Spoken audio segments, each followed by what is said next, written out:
This is my cheap little smoker, homemade regulator assembly, hooked up to a battery pack. It works just fine.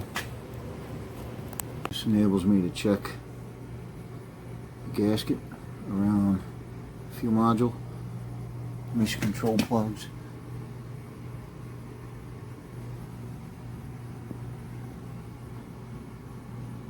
See that little wisp? Ooh, there's another. That's where she is. Now, obviously, that hose is bad. Okay, don't get me wrong. But I wanted to make sure that everything else was good, because this is a very old tank. This is a 1996 Land Rover Discovery. This is a 1996 tank. All that liquid there is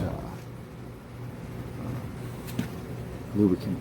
You can see it's a junkyard tank. At any rate, Like and subscribe, or I'll set this fella loose in your garage.